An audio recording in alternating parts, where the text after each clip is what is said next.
बिस्मिल्लाहिर्रहमानिर्रहीम, अस्सलाम वालेकुम। आज हम इंट्रोडक्शन टू साइकोलॉजी के अंदर चैप्टर नंबर 5 देखेंगे, मेमोरी एंड कॉग्निशन। इसके अंदर हम मेमोरी की बात करेंगे और डिस्कस करेंगे, कॉग्निशन को थोड़ा सा डिस्कस करेंगे। लेक्चर नंबर 1 है, तो आइए स्टार्ट करते हैं। बेसिकली मेमोरी से रिलेटेड ये चैप्टर है। मेजर जो हमारा टॉपिक होगा वो memory. Cognitive psychology is the field of psychology that dedicated to examining how people think. जो कॉग्निटिव साइकोलॉजी है ना, बेसिकली वो किस हवाले से है, वो फील्ड इसी हवाले से है कि लोग सोचते कैसे हैं। बेसिकली हमारे मेंटल प्रोसेसेस को लेकर जो है वो कॉग्निटिव साइकोलॉजी डिस्कस करती है। It attempts to explain how and why we think the way we do by studying how our memory system functions and how creativity affects our problem solving, the impact of language on our development, the different types of intelligence and fundamental errors we make in decision making। यानी कि इसमें different चीजें जो हैं वो हम देखेंगे, explain करेंगे हाउ और व्हाई हम मतलब कैसे और क्यों करते हैं। मतलब किसी तरीके से या किसी अंदाज से हम कोई चीज कर रहे होते हैं, वो क्यों कर रहे होते हैं, कैसे कर रहे होते हैं, ये डिस्कस करते हैं इसके अंदर, कॉग्निटिव साइकोलॉजी के अंदर। Cognitive psychology also focus on how we organise thoughts, कैसे हम थॉट्स को ऑर्गेनाइज करते हैं, एंड इंफॉर्मेशन गैदर्ड, कैसे इंफॉर्मेशन इकट्ठी करते हैं, from our environment into meaningful categories. Main जो लाइन है हमारी जो इस चैप्टर से रिलेटेड है वो ये कैसे हम थॉट्स को ऑर्गेनाइज करते हैं एंड और कैसे हम इंफॉर्मेशन को इकट्ठा करते हैं from our environment into meaningful categories. Meaningful categories में कैसे उसको हम स्टोर करते हैं, इकट्ठा करते हैं, अपने पास जमा रखते हैं, ये याद रखते हैं। ये चीज बेसिकली इसमें डिस्कस होगी। अच्छा, the three subjects of this chapter, इस चैप्टर के तीन बेसिकली सब्जेक्ट या टॉपिक होंगे, या आप कह सकते हैं पॉइंट्स होंगे जो हम डिस्कस करेंगे। सबसे पहले मेमोरी। मेमोरी क्या होता है? Defined as ability to store and retrieve information over time. Information को स्टोर करना और रिट्रीव करना, दिस इज मेमोरी। कॉग्निशन क्या होता है? Defined as the process of acquiring and using knowledge. हम कैसे नॉलेज को अक्वायर करते हैं and how basically we use knowledge, this is about cognition. And problem solving defined as the strategies use to find a solution. किसी problem का solution find करना जो होता है, या प्रोसेस या वो स्ट्रेटजीज हम जो यूज कर रहे होते हैं, that is problem solving. It is useful to consider memory and cognition in the same chapter because they work together। कहते हैं कि मेमोरी और अगर कॉग्निशन की हम बात करें तो इन दोनों को इकट्ठा ही पढ़ा जाना चाहिए। क्यों? क्योंकि ये दोनों मिलके ही काम कर रहे होते हैं। Together to help us interpret and understand our environment. कैसे हमने इंटरप्रेट करना है, किस तरह से अंडरस्टैंड करना है एनवायरनमेंट को, ये दोनों मिलके हमें हेल्प कर रहे होते हैं, memory and cognition. Memory and cognition represent the two major interest of cognitive psychologist.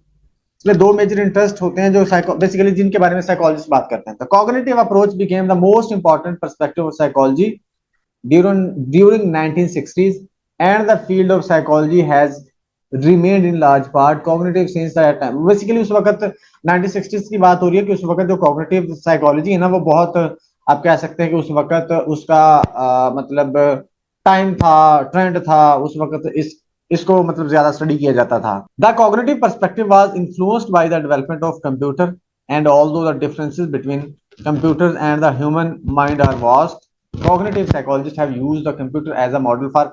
Basically कहा यह जा रहा है कि जो कंप्यूटर है ना, उसको अंडरस्टैंड करना, या उसको मॉडल के तौर पर समझते हैं हम अपने कॉग्निटिव प्रोसेसेस के। ठीक है, मतलब कि हम उनको कंप्यूटर के साथ, कंप्यूटर के जो प्रोसेस है ना, उसके साथ हम एसोसिएट कर सकते हैं या रिलेट कर सकते हैं हमारे जो कॉग्निटिव प्रोसेस है या हमारा जो कॉग्निशन होती है। बेसिकली खास तौर पर जो इवेंट्स को स्टोर करना होता है ना, मेमोरी से रिलेटेड, और जिस तरह से हमारा माइंड काम करता है उसी तरह से बिल्कुल कंप्यूटर काम करता है, तो इसलिए उससे हम रिलेट कर सकते हैं। यानी कि कंप्यूटर भी पहले प्रोसेस करता है, यानी कि इनपुट दी जाती है, फिर प्रोसेस करता है, फिर उसके बाद रिजल्ट आता है। ठीक है, अच्छा, इसी तरह से हमारा माइंड भी करता है। उसके बाद है जी information processing theory is a theory of cognitive development that describes the mind as functionally similar to a computer। ये थ्योरी बताती है कि माइंड जो हमारा कंप्यूटर के साथ सिमिलर है। Information comes in as a data और इनपुट। हमारे जो पास जो इंफॉर्मेशन आती है बिल्कुल कंप्यूटर की तरह इनपुट के तौर पर आती है। It is process through the working memory, फिर उसको प्रोसेस करते हैं हम, कंप्यूटर भी प्रोसेस करता है। And stored in the long term memory, फिर उसको लॉन्ग टर्म मेमोरी में स्टोर कर लेते हैं, और इसी तरह से कंप्यूटर करता है।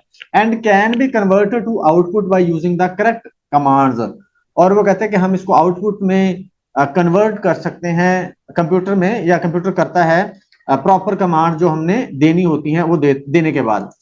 अच्छा, changes in thinking occur over time as new information enters the system. अब यहाँ पर ये इंटरेस्टिंग फैक्ट है कि जो हमारी थिंकिंग चेंज होती है ना, वो उस वक्त होती है जब नई इंफॉर्मेशन हमारे माइंड में आती है, या नई इंफॉर्मेशन से हमारा वास्ता पड़ता है या हम एक्सपीरियंस करते हैं। तो ये अगर ये हम जनरली भी ये डिस्कस करें तो मतलब हम अपनी डेली लाइफ को लेकर के, अगर आप एक ही इन्वायरमेंट के अंदर रहेंगे ना, तो एक ही तरह की इंफॉर्मेशन आप में आपके पास आई जा रही है, एक ही तरह का इन्वायरमेंट आप देख रहे हैं, एक ही तरह के लोगों से मिल रहे हैं, तो आप एक जगह पे स्टक हो जाते हो। तो इसलिए कहा गया है कि आपको ट्रैवल करना चाहिए, आपको इन्वायरमेंट चेंज करना चाहिए। उससे क्या होगा, जब आप इन्वायरमेंट चेंज करेंगे, ट्रैवल करेंगे, ठीक है, लोगों से हट के मिलेंगे, हट के जो आप पहले यानी कि लोग हैं उनसे हट के दूसरे लोगों से मिलेंगे, तो आपके माइंड में आपका थिंकिंग प्रोसेस थोड़ा सा चेंज होगा, आपका एक्सपीरियंस चेंज होगा, आपका एक्सपोजर थोड़ा सा डिफरेंट होगा, जिसकी बेस पे आपका जो है ना माइंड भी उसी तरह से काम करेगा डिफरेंटली थोड़ा सा। तो ये उस हवाले से भी इंपॉर्टेंट चीज है।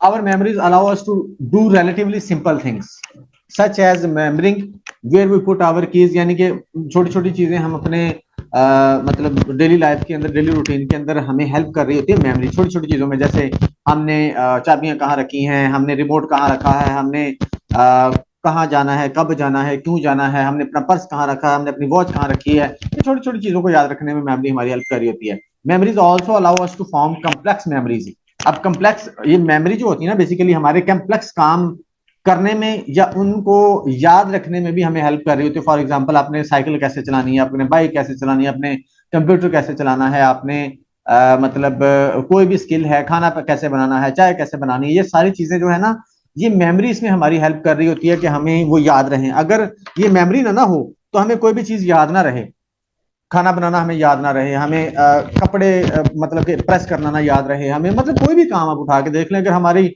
मेमोरी ना हो तो हम कोई भी काम ना कर सके प्रॉपर तरीके से। क्यों? क्योंकि वही काम हम कर पाते हैं रिपीट, खास तौर पर जो हमारी मेमोरी के अंदर पहले से मौजूद होता है। अगर मौजूद ना हो तो हम उसको कर भी नहीं पाते, या हमारे वो माइंड में ही नहीं आता कि हमने ये काम करना है। क्यों? क्योंकि वो एग्जिस्ट ही नहीं करता हमारे माइंड में। ये बेसिकली थोड़ी सी ना ये कॉन्सेप्चुअल चीजें हैं और डीपली अंडरस्टैंड करने वाली चीजें हैं, और ये कहीं ना कहीं रिलेट कर जाएंगी आपको अंडरस्टैंडिंग डेवलप करने में, किसी क्वेश्चन का आंसर करने में। तो इसलिए मैं थोड़ा सा इनको बयान कर रहा हूँ। अच्छा, moreover our memories defined us as individual. अब यहाँ पर एक और इंटरेस्टिंग चीज आ रही है, इसको समझिएगा। ये वाला जो छोटा सा 2 लाइनों का पैराग्राफ है ना, ये moreover our memories defined us as individuals, as they are our experiences, our relationships, and our success and our failures. Without our memories we would not have a life, but our memories are। अब वो कहते हैं कि अगर हमारी memories हैं तो हम हैं, विदाउट मेमोरी वो कहते हैं कि we would not have a life, हम लाइफ, हमारे पास लाइफ ही ना हो, यानी कि हमारे पास प्रोडक्टिव लाइफ ना हो, नॉर्मल लाइफ ही ना हो, अगर हमारे पास मेमोरीज ना हो। आप फर्ज करें ना कि आपके आपके माइंड से निकल जाए कि how to use your mobile, आपके माइंड से निकल जाए कि आपके घर का पता क्या, आपके माइंड से निकल जाए, आपकी मेमोरी से निकल जाए कि आपके पेरेंट्स कौन है, आपकी मेमोरी से निकल जाए आपका नाम क्या है, आपकी मेमोरी से आपके बारे में सारी इंफॉर्मेशन निकल जाए, ठीक है, कुछ भी आपके माइंड में ना हो, तो आपके पास क्या रहेगा पीछे? क्या होगा? इमेजिन करें जरा कि आपके पीछे क्या रह, आपके पास क्या रह जाएगा अगर आपकी मेमोरी छीन ली जाए तो?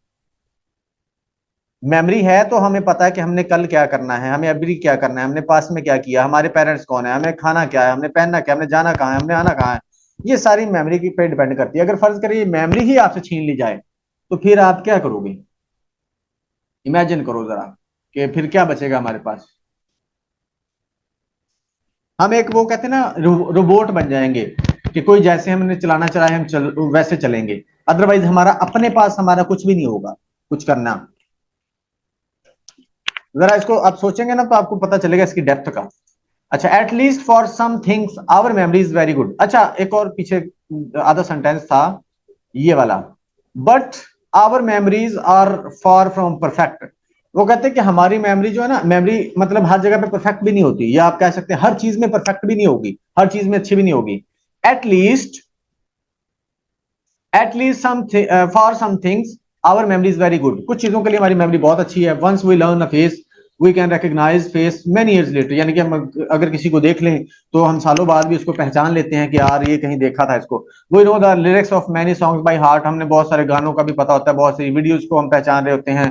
इसी तरह बहुत सारी चीजें हैं जिसको हम अंडरस्टैंड कर रहे होते हैं। When people are asked to remember an event they are current knowledge, they use current knowledge to put together a story. अब यहाँ पर मेमोरी कैसे काम करती है, वो कहते हैं कि when people are asked to remember an event they use current knowledge to put, हम हमारे पास जो करंट नॉलेज होता है ना, हमने कोई चीज याद रखनी है, कोई वाक्य कोई इवेंट याद रखना है, हमारे पास जो करंट नॉलेज होगा ना, हम उसको आपस में एसोसिएट करके वहां पर एक स्टोरी क्रिएट कर लेते हैं। जैसे मिसाल के तौर पर आप एक पार्टी में गए तो वहां पर आपके दोस्तों का आपस में झगड़ा हो गया, या टीचर के साथ स्टूडेंट ने बदतमीजी कर दी, अब ये अच्छा खासा इशू हाईलाइट हो गया। अब ये कैसे आपने याद रखा, ये आप याद कैसे करोगे, इसको अपनी मेमोरी में कैसे बिठाओगे? आपको लगता है कि आपने उसको देखा और वो वाक्य आपके माइंड में स्टोर हो गया, नहीं। बेसिकली क्या होता है, हमारे पास जो पहले से मौजूद नॉलेज होता है ना, हम उनको आपस में जोड़ते हैं, हमारा माइंड ये कर रहा होता है सारा काम, उनमें उन उन फिक्रों को, उन वर्ड्स को हम आपस में जोड़ते हैं, जोड़ने के बाद हम उसकी एक स्टोरी क्रिएट करवाते हैं, हमारा माइंड क्रिएट करता है कि क्या क्या हुआ था। ठीक है, वो साथ साथ ट्रांसलेट भी कर रहा है और साथ साथ उसको स्टोर भी कर रहा है। ठीक है, तो इस तरह से हम क्या करते हैं, अपनी मेमोरी को स्टोर कर रहे होते हैं। पहले से हमारे पास नॉलेज मौजूद है, यानी कि वोकैबुलरी मौजूद है, लेकिन क्या होता है कि प्रेजेंट मोमेंट के अंदर जो पर्टिकुलर सिचुएशन है उसके अकॉर्डिंग वो जो वोकैबुलरी है सेट होती है। ठीक है, सेट होने के बाद वो एक स्टोरी बन के आपके मेमोरी में स्टोर हो जाती है। This story is assembled using their original perception, memories, traces, emotions, beliefs and वो कहते हैं कि वो जो हमारी स्टोरी है ना, वो हम बनाते हैं बिल्कुल उसी तरह से जैसे, मतलब कि कोई सिचुएशन है ना, कोई वाकया हुआ है, वहां पर कैसे जज्बात होंगे, कैसे इमोशंस होंगे, वो उसी लिहाज से हम अपने जो नॉलेज है पहले से, वोकैबुलरी उसी लिहाज से निकालते हैं और उसी लिहाज से उसको सेट करके बना देते हैं। In effect they rebuild the memory each time they are asked to recall it.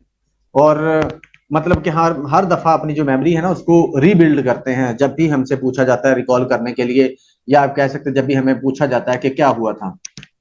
अच्छा, अब ये हमारे पास एक और टर्म है, आपने शायद पहले नहीं कभी सुनी होगी, reconstructive memory. Reconstructive is a memory for an event that has pieced together from past and present knowledge, emotions and beliefs। कि ये वो मेमोरी होती है जो हम क्या करते हैं, रिकंस्ट्रक्ट का मतलब दोबारा से कंस्ट्रक्ट करना। अब बेसिकली इसका मतलब क्या है कि वो मेमोरी जो हमारे पास पहले से मौजूद नॉलेज होता है ना, उसको यूज करते हुए हम डेवलप करते हैं, दैट इज रिकंस्ट्रक्टिव मेमोरी, जो मैंने ऊपर बात की है। अच्छा, reconstructive memory can also be inaccurate, ये इनएक्यूरेट भी हो सकती है, लाजमी नहीं कि सही हो। The errors that we make are because our memories are not simply recording devices that put input, store and retrieve, यानी कि रिकॉर्डिंग डिवाइसेस की तरह नहीं है कि जैसे हम करेंगे, जैसे हम मतलब चीजों को प्रोसेस कर रहे हैं वैसे ही हो, सम टाइम उसमें मिस्टेक भी हो जाती है।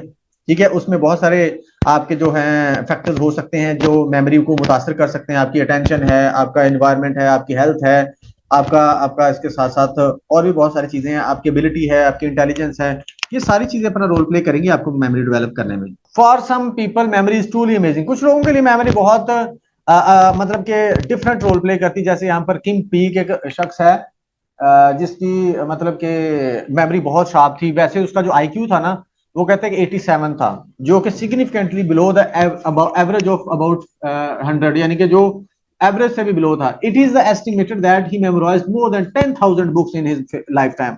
उसने 10,000 बुक्स याद कर रखी थी, उसने 10,000 बुक्स याद कर रखी थी, जो मतलब के उसकी पूरी लाइफ में। The Russian psychologist Luria have described that abilities of a man known as S, who seems to have unlimited memory। इसका मतलब उसने इसको एस का नाम दिया था कि इसका मतलब है कि इसके पास unlimited memory. He remembered strings of hundreds of random letters for years at a time and seem to never forget anything.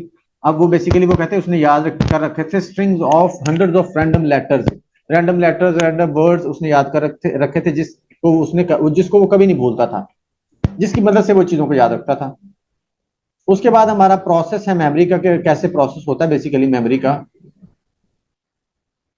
Encoding storage our perceptions become memory, यानी कि इनकोडिंग कैसे होती है, उसके बाद स्टोरेज कैसे होती है वो देखते हैं। इनकोडिंग क्या होता है, encoding is the process by which we place the things that we experience into memory. चीजों को अपनी मेमोरी में रखना, जब हमारी पहली दफा इंट्रैक्शन होती है रखना, दैट इज इनकोडिंग। कैसे रखते हैं, unless information is encoded it can not be remembered. अगर उसको इनकोड ना करें, यानी कि उसको पर्टिकुलर उस पर हमने प्रोसेस करना है, उसकी कोडिंग करनी है, ये हमारा माइंड करता है। कोडिंग करनी है, कोडिंग करके क्या करते हैं, हम उसको अपनी मेमोरी में स्टोर करते हैं। अगर कोडिंग नहीं करेंगे तो स्टोर नहीं होगा। You may been to a party where you were introduced to someone and then maybe only seconds later you realize that you did not remember that person। अब पार्टी में आप जाते हो, उससे आप वहां पर आपका मुख्तसर किसी से तारुफ होता है, अपने पहली दफा उससे मिले हो, तो थोड़ी देर आपको रियलाइज होता है, थोड़ी देर बाद क्या, मुझे उसका नाम भूल गया। अच्छा, अब नाम कैसे भूला, क्यों भूला? You could not remember the name probably because, क्योंकि you were distracted and never encoded the name to begin with. अब वो कहते हैं कि जब आपको वो नाम बताया जा रहा था तो उस वक्त आप अटेंटिव नहीं होगे, उसकी तरफ मतवज्जो नहीं होगे, जिसकी वजह से आप सही से आपका जो माइंड ब्रेन जो है ना इनकोड नहीं कर पाया, उसको कोडिंग नहीं दे पाया। ठीक है, जिसकी वजह से वो आपके माइंड में नहीं रहा। अगर आप उसकी इनकोडिंग कर लेते तो आपके माइंड में वो रहता, फिर आप उसको आगे लॉन्ग टर्म मेमोरी में शिफ्ट कर लेते, क्योंकि आपने उसको हो सकता है कि आपकी तवज्जो किसी और तरफ हो। जैसे चलते चलते आप किसी से बात कर रहे हो ना, चलते चलते आपका किसी से टाकरा हो जाए तो आप उसका मतलब उससे दुआ सलाम करो, उससे बाद फौरन आगे चले जाओ। अब उस वक्त आप डिस्ट्रैक्टेड हो, तो थोड़ी देर बाद जाके आपको पता चलता है यार उसका नाम ही मुझे भूल गया, पता नहीं कौन था वो। तो ये वो वाला सीन है।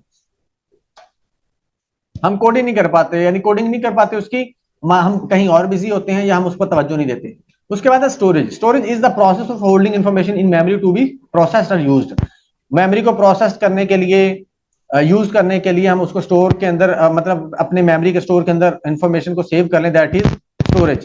सम memories we will hold for year, कुछ मेमोरीज ऐसी हैं जो हम सालों तक याद रहती हैं। Other memories we hold only long enough to use the information, और दूसरी मेमोरी हम उस वक्त तक मतलब अपने माइंड में रखते हैं जब तक हम उसको यूज करना होता है। Such as looking up a phone number and retaining it long enough to place the call, और फोन नंबर को याद करना जैसे, और उस वक्त तक जब तक कि हमने उसको कॉल करनी है। जब कॉल कर ली उसके बाद हम उसको अहमियत ही नहीं देते, उसके बाद हमें भूल जाता है। इसी तरह सिंपल से अगर बात करें, जब आप एग्जाम देने जाते हो तो वो भी आप जब पढ़ते हो ना, तो आप इस नियत से पढ़ते हो कि मैंने एग्जाम में लिखना है, तो इसलिए वो एग्जाम तक ही आपके माइंड में रहता है। जब आप यूज कर लेते हो उसके बाद बहुत सारी चीजें भूल जाती हैं।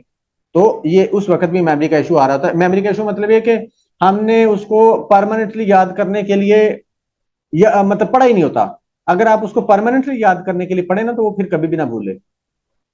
उसके बाद है, अच्छा पहला है कि इनकोड करना। जब आपका किसी चीज से वास्ता पड़ा, उसकी इनकोडिंग की, उसके बाद आपने उसको स्टोर में मतलब स्टोर कर लिया, ठीक है, उसकी इनकोडिंग करके। थर्ड स्टेप होता है रिट्रीवल। रिट्रीवल क्या होता है? उसको वापस निकाल के यूज करना। Retrieval refers to the process of reactivating information that has been stored in the memory. जो मेमोरी के अंदर स्टोर थी उसको दोबारा से रीएक्टिवेट करके यूज करना। Memory would be unless without the ability to retrieve the memories that we have created. वो कहते हैं कि जो मेमोरीज है ना, retrieval is not a simple process and many factors can influence the without जो है ना आपका ability to retrieve the memory. वो बेसिकली क्या है कि वो भी इतना इफेक्टिव नहीं है। अगर आप उसको रिट्रीव नहीं ना कर पाते तो वो बेसिकली क्या है, आप इसका मतलब सही से आप उसको रिट्रीव ही नहीं कर पाए, उसको स्टोर ही नहीं कर पाए, आप उसको प्रोसेस ही ना कर पाए। अब उसके बाद रिट्रीवल क्या है? Retrieval is not a simple process, and many factors can influence the ease with which we can locate a memory। अब ये इसमें भी वो कहते हैं कि ये सिंपल प्रोसेस नहीं होता है, कम्प्लेक्स प्रोसेस होता है, जिसमें बहुत सारे फैक्टर्स अपना रोल प्ले कर रहे होते हैं कि हमने वो मेमोरी को रिकॉल कैसे करना है, उसको याद कैसे करना है, जो हमने चीज मतलब कि अपनी मेमोरी में बिठाई थी उसको दोबारा से यूज कैसे करना है। इसमें भी क्या होता है, इशू होता है। अच्छा, उसके बाद है इनकोडिंग। क्या है हमारा पहला step? Encoding. Not everything we experience can or store or should be encoded. वो कहते हैं कि हम जो भी चीजें एक्सपीरियंस कर रहे होते हैं ना, उसको उसमें से हर चीज को हम इनकोड नहीं कर रहे होते। ठीक है, हर एक्सपीरियंस को इनकोड नहीं कर रहे। We tend to encode things that we need to remember and not bother to encode things that are irrelevant. हम उन्हीं चीजों को इनकोड करते हैं या उन्हीं चीजों पे कोड लगाते हैं जिनको हमने यूज करना होता है या जो हमारे काम की होती हैं। ऐसी चीजें जो हमारे, आप कह सकते हैं कि जिनको याद रखना जरूरी ना हो, हम उनकी कोडिंग ही नहीं करते। ठीक है, और हम उनको उसी तरह से लेते हैं जैसे हम मतलब कि आप कह सकते हैं कि सरसरी सा उसको लिया और उसके बाद आगे बढ़ गए। यहाँ पर हमारे पास ये मतलब कि ये फिगर है, इसमें क्या है, अमेरिका की पेनीज हैं, यानी कि सिक्के हैं, अमेरिकन पेनीज। अब वो कहते हैं कि हमने मुख्तलिफ लोगों से पूछा कि इनमें से कौन सा सिक्का ऐसा है जो सही है, जो एक्चुअल है। ठीक है, तो वो कहते हैं कि बहुत सारे लोग क्या है वो बता ही नहीं पाए। Participants they tested could identify the right one. We see pennies a lot, but we do not bother to encode all of the details. वो कहते हैं कि मतलब बहुत सारे लोग ऐसे जो इसमें से सही कोई बता ही नहीं पाए। उसकी रीजन क्या थी कि कभी किसी ने इस पर गौर करना जरूरी ही नहीं समझा कि यार हम इसकी डिटेल को भी पढ़ लें, इसकी इसकी डिटेल, सिक्के की डिटेल को देख लें कि हमारा सिक्का कैसा होता है। तो वो कहते हैं किसी ने मतलब उन्होंने मैक्सिमम लोगों ने इसको पढ़ा ही नहीं था, उन्होंने डिटेल में इसको कभी देखा ही नहीं था, इसलिए उनको पता ही नहीं था कि ओरिजिनल कौन सा है। ठीक है, यानी कि उन्होंने इनकोडिंग ही नहीं की इसकी, उनको जरूरी नहीं लगा, या आप कह सकते हैं उसकी जरूरत ही नहीं पड़ी, जरूरत ही नहीं पड़ी, तो उन्होंने फिर वैसे उसको यूज करते रहे। क्योंकि सिक्के पे ये तो नहीं पूछते ना कि सिक्के पे क्या लिखा है, वो बताओगे तो आपको चीज मिलेगी। तो इसलिए ये मतलब सीन हुआ कि उन्होंने इनकोडिंग नहीं की। अच्छा, उसके बाद हमारे पास एक और चीज होती है। अब कहते हैं कि इनकोडिंग कैसे बेहतर हो सकती है। वो कहते हैं इनकोडिंग उसी वक्त बेहतर हो सकती है जब आप उसको एक मीनिंगफुल वे में याद करते हो, यानी कि एक उसको प्रॉपर तरीके से मीनिंग देते हुए याद करते हो। When we engage in elaborative rehearsal और elaborative encoding, we process new information in ways that make it more relevant or meaningful. अब elaborative रिहर्सल क्या होता है कि हम चीज को या फिक्रे को या पैराग्राफ को या किसी भी सिचुएशन को मीनिंगफुल बना लेते हैं। मीनिंगफुल बनाने के बाद हम उसको याद कर रहे होते हैं। जब मीनिंगफुल बनाते हैं तो वो कहते हैं कि बहुत अच्छा ये एक टेक्निक है या ट्रिक है उसको याद करने की। जैसे मिसाल के तौर पर यहाँ पर एक मिसाल दी गई है, कहते हैं कि आपने ना मतलब के अकॉर्डिंग टू सिचुएशन या अकॉर्डिंग टू इन्वायरमेंट या अकॉर्डिंग टू इवेंट चीजों को याद किया होता है। अब मिसाल के तौर पर एक ऐसा आपका दोस्त जिसको आपने ना, आपका क्लास फेलो है, जो आपका क्लास फेलो है, अब वो आपकी क्लास में था, उसके साथ आपकी इंटरेक्शन भी होती थी क्लास के अंदर, उसके साथ गपशप भी होती थी। लेकिन एक दिन आपने उनको काफी अरसे बाद ना देख लिया स्टोर के अंदर, स्टोर के अंदर देखा तो वो कहते हैं कि आप उसका नाम नहीं याद कर पाओगे, आपको उसका नाम याद ही नहीं आ रहा होगा। क्यों? क्योंकि आपने उसके उसी तरह से उसको उस स्टोर के साथ एसोसिएट नहीं किया था, या आप कह सकते हो कि उस तरह से आपने उसको इनकोड ही नहीं किया कि आपको उसका नाम याद रह सकता। आपने जैसे हमने सिक्कों वाली बात की ना कि सरसरी सा उसके साथ आप कॉन्टेक्ट में रहे, लेकिन आपने उसको अच्छे तरीके से याद रखना जरूरी ही नहीं समझा। उसके बाद ये बता रहे कि कैसे आप एसोसिएट करके याद रख सकते हो चीजों को। जैसे कॉग्निटिव साइकोलॉजी की बात करते हैं कि कॉग्निटिव साइकोलॉजी को आप कैसे याद रख सकते हो, मेमोरी के साथ रिलेट करके याद कर सकते हो, ठीक है, थॉट्स के साथ रिलेट करके याद कर सकते हो, और कंप्यूटर के साथ एसोसिएट करके याद कर सकते हो। इसी तरह से डिफरेंट आपको ट्रिक्स बताई गई हैं। अच्छा, अब यहाँ पर जो है ना एक और इंटरेस्टिंग रिसर्च बताई गई है जिसको सेल्फ रेफरेंस इफेक्ट के साथ बयान किया गया है। कि वो कहते हैं कि हमने ना स्टूडेंट्स को बोला, कुछ चीजें याद करने को दी, उनको ना मतलब कुछ वर्ड्स दिए कि आपने इनको ना मतलब कि एडजेक्टिव्स दिए, ठीक है, 40 एडजेक्टिव्स दिए, और उन्होंने बोला इसको ना अपने तरतीब में मतलब कि 3-4 तरीकों से आपने इसको बताना है। ठीक है, एक तो ये था कि उसने बताना था कि तरतीब के साथ और सिनोनिम के साथ, ठीक है, मतलब कि कैपिटल लेटर और स्मॉल लेटर में देखना था कि कौन कौन कैसे मतलब लिखे हुए, कौन सा कैपिटल में कौन सा स्मॉल में। एक था कि एडजेक्टिव कौन सा है, सॉरी इसका सिनोनिम है। और दूसरा ये था कि सॉरी तीसरा, हाँ, एक तो अपर केस एक लोअर केस था, उसके बाद फोनेमिक टास्क था, हाँ राइमिंग वर्ड्स, राइमिंग वर्ड्स देखना था, फोनेमिक टास्क था। एक था कि क्या इनमें से कोई वर्ड जो है एक दूसरे का सिनोनिम है, और चौथा टास्क ये था कि आप इसको क्या कर सकते हैं, एक चौथा टास्क ये था कि वो सेल्फ रेफरेंस के साथ इसको यूज कर सकते हैं या याद कर सकते हैं। सेल्फ रेफरेंस क्या होता है? सेल्फ रेफरेंस क्या होता है कि उस वर्ड को अपने साथ एसोसिएट करना या अपने साथ हुए हुए एक्सपीरियंस के साथ एसोसिएट कर लेना। अब मिसाल के तौर पर मैं आपको 10 वर्ड देता हूं, 10 एडजेक्टिव देता हूं, उसमें मैं आपको कहता हूं कि इसको याद कर लो। अब बेहतरीन तरीका यही होगा कि आप उन 10 के 10 वर्ड्स को अपने साथ एसोसिएट कर लो या अपने साथ हुए एक्सपीरियंस के साथ एसोसिएट कर लो, तो ये बेस्ट वे होगा या बेस्ट तरीका होगा उसको याद करने का। जैसे मिसाल के तौर पर ये सेल्फ रेफरेंस इफेक्ट क्या होता है, इसको देख लो जरा, उसके बाद नीचे एग्जांपल देखते हैं। The self concept helps us organise and remember information. ये हमें हेल्प करता है कि हम कैसे इंफॉर्मेशन को याद कर सकते हैं और रिमेंबर कर सकते हैं। ये रिजल्ट है कि जिसको स्ट्रक्चरल का बोला था वो तो बहुत थोड़ा मतलब कि रिजल्ट था, फोनेमिक का उससे थोड़ा सा ज्यादा था, सिमेंटिक का उससे थोड़ा सा ज्यादा था, लेकिन सेल्फ रेफरेंस का तो मैक्सिमम था, यानी कि 100% था। क्यों? क्योंकि वो सेल्फ रेफरेंस अपने साथ उन्होंने एसोसिएट कर लिया था और याद करने में आसानी हो गई थी, और या फिर अपने साथ हुए एक्सपीरियंस के साथ। जैसे यहाँ मिसाल के तौर पर हमारे पास एक वर्ड है काइंड, ठीक है, वो कहते हैं कि काइंड को जब आप स्ट्रक्चर में जाके देखोगे ना, if you just read the word kind and try to memorise it structural processing you might not remember it well, मतलब इट वेरी वेल, यानी कि इसको आप बहुत अच्छे से याद नहीं रख पाओगे जब आप पहली ट्रिक में इसको याद रखने की कोशिश करोगे जो स्ट्रक्चर की फॉर्म में हमने बताई थी। दूसरी ट्रिक में वो कहते हैं कि आप थोड़ा सा बेहतर उसको याद करते हो, तीसरी ट्रिक में और थोड़ा सा बेहतर कर लेते हो। लेकिन जो चौथी ट्रिक है या चौथा आप कह सकते हैं तरीका है ना, उसमें कहते हैं कि आप इसको बहुत अच्छे से याद कर सकते हो। कैसे? However, if you think about whether kind is a word that describes your personality या you personally, अब आपको अगर ये वर्ड काइंड जो है ना रिप्रेजेंट कर रहा है ना या आपके साथ एसोसिएट करता है, तो आप इसको बहुत अच्छे से याद कर लोगे।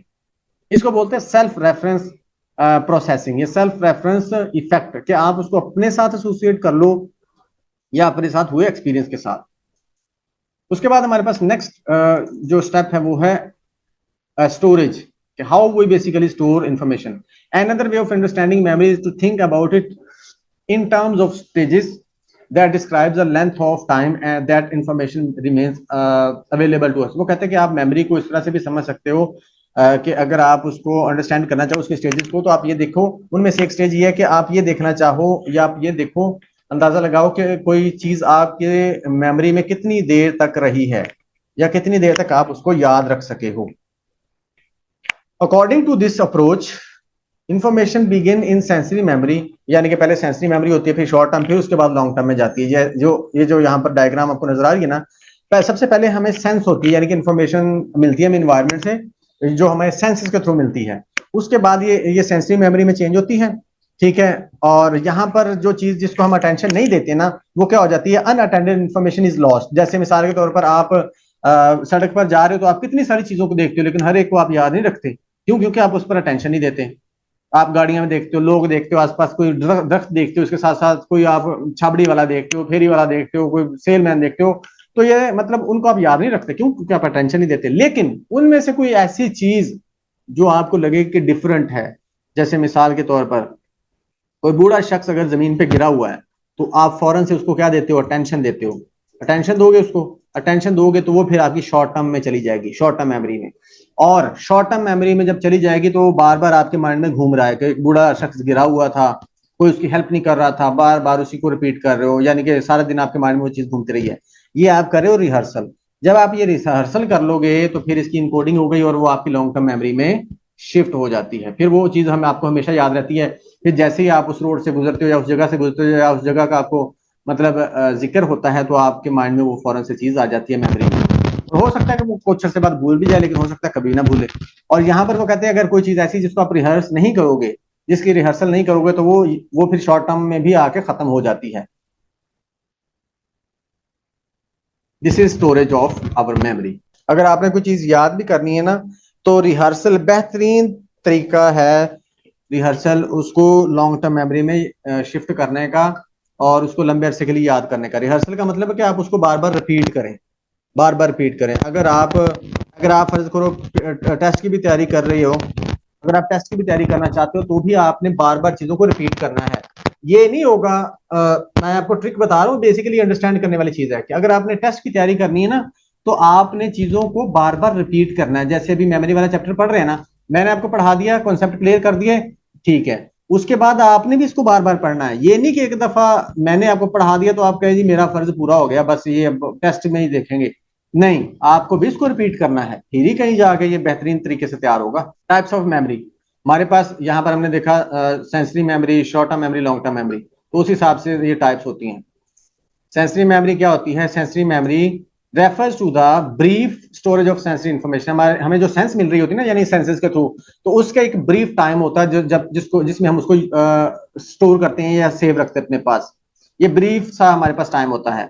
Unless it is attended to and passed on for more processing, the memory is quickly forgotten. अगर हम उसको प्रोसेस नहीं ना करते, अटेंशन नहीं देते, तो वो खत्म हो जाएगी। अगर अटेंशन देते तो वो अगले स्टेज में चली जाएगी, यानी कि शॉर्ट टर्म मेमोरी में।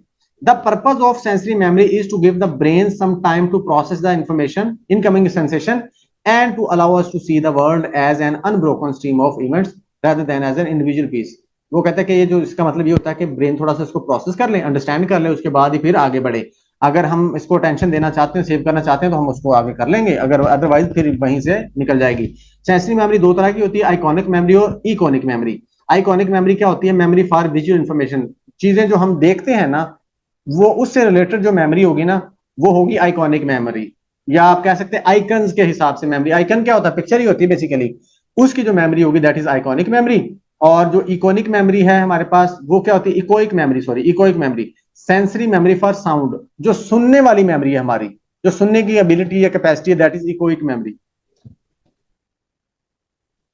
अच्छा जी, अब यहां पर है iconic memory was first studied by psychologist George Sperling in his research. Sperling showed participants of display of letters in row, मतलब इन्होंने इसका रिसर्च की थी जिसके अंदर इन्होंने ये देखा मतलब कि आइकॉनिक मेमोरी कैसे काम करती है। इन्होंने इस तरह से उनको एक पिक्चर दिखाई थी स्टूडेंट्स को, ठीक है, तो वो किसी सूरत में या किसी तरीके से ऐसे था कि वो एक पर्टिकुलर टाइम के लिए अगर दिखाई जाती थी तो याद रहती थी, अगर नहीं दिखाई जाती थी तो वो ये पूरी तरह से याद नहीं रख पाते थे इस पिक्चर को।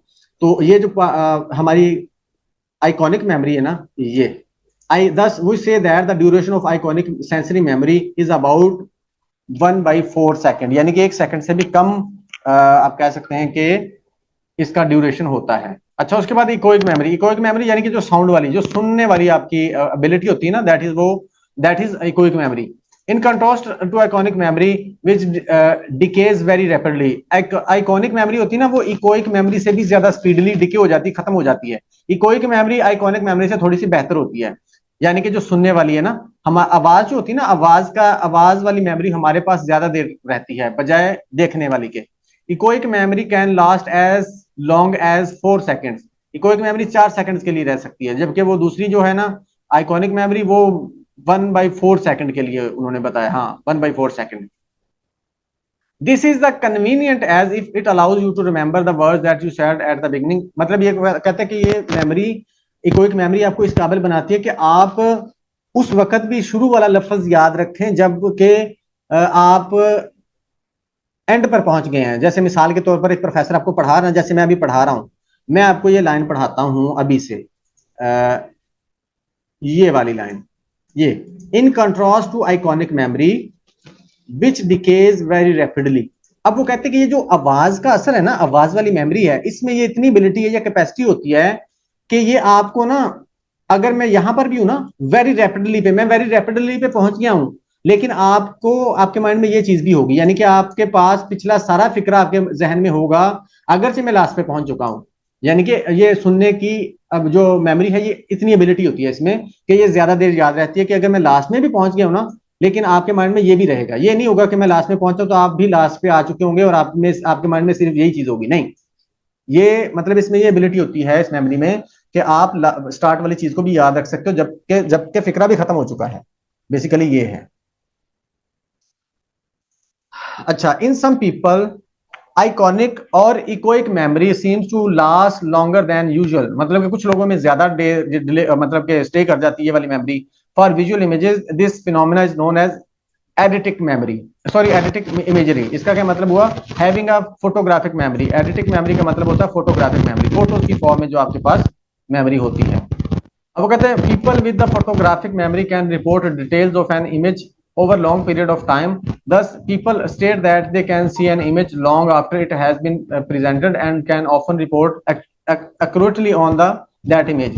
There is also, वो कहते हैं कुछ लोगों में जो है ना, ये जो इमेजरी वाली मेमोरी है, यानी कि जो आइकॉनिक मेमोरी जिसको बोलते हैं, इमेजेस वाली मेमोरी, ये कुछ लोगों में ज्यादा मतलब कि बेहतर होती है, और वो आम तौर पर जो हमने बोला ना ऊपर टाइम देखा, उससे ज्यादा देर इसको याद रख पाते हैं। और कुछ लोगों ने बताया कि हम बेहतर तौर पर पिक्चर को बता सकते हैं, पिक्चर वाली मेमोरी को बेहतर तौर पर बता सकते हैं। अच्छा, उसके बाद कुछ मेमोरी वो कहते हैं कि यही वाली एडिटिंग जो मेमोरीज है ना, इन हेयरिंग के अंदर, यानी कि आवाज वाली जो मेमोरी है, उसमें भी उसका दूसरा एस्पेक्ट जो आवाज वाला बेसिकली, उसमें कुछ लोग कहते हैं बहुत अच्छे होते हैं। कि एक ऐसा शख्स जो है जिसका ये नाम है Amadeus Mozart, Wolfgang Amadeus Mozart, वो कहते हैं कि ये ऐसा शख्स था कि जो उस काबिल भी नहीं था कि उसको प्रॉपर वो उसने ट्रेनिंग ली हो, या मतलब वो उस तरह से काबिल नहीं था जिस तरह से लोग होते हैं, कि उस वक्त ये उस तरह से परफॉर्म कर लेता था। जैसे मिसाल के तौर पर इसने कोई जो है टोन सुनी, जैसे यहाँ पर है, हाँ लॉन्ग कंपोजिशन, वो कहते हैं इसने ये सुनता था विदाउट एनी ट्रेनिंग, और उसके बाद उसी तरह से उसको दोबारा से बजा देता था परफेक्टली। तो ये कहते हैं कुछ लोगों में ये वाली मेमोरी अच्छी होती है। उसके बाद है short term memory. Short term memory वो मेमोरी जो कि सेंसरी मेमोरी के बाद हमारे माइंड में रहती है या सिस्टम में आती है। In short term memory small amounts of information can be temporarily kept for more than a few seconds, जो कुछ थोड़ी सी मेमोरी है वो कहते हैं इसको हम मतलब के कुछ सेकंड्स के लिए याद रख सकते हैं, but usually for less than 1 minute, 1 minute से कम बेसिकली ये मेमोरी का ड्यूरेशन होता है। ये आपको ऊपर जो हमने पढ़ा है सेंसरी मेमोरी, इसमें कोई क्वेश्चन है तो पूछें जरा।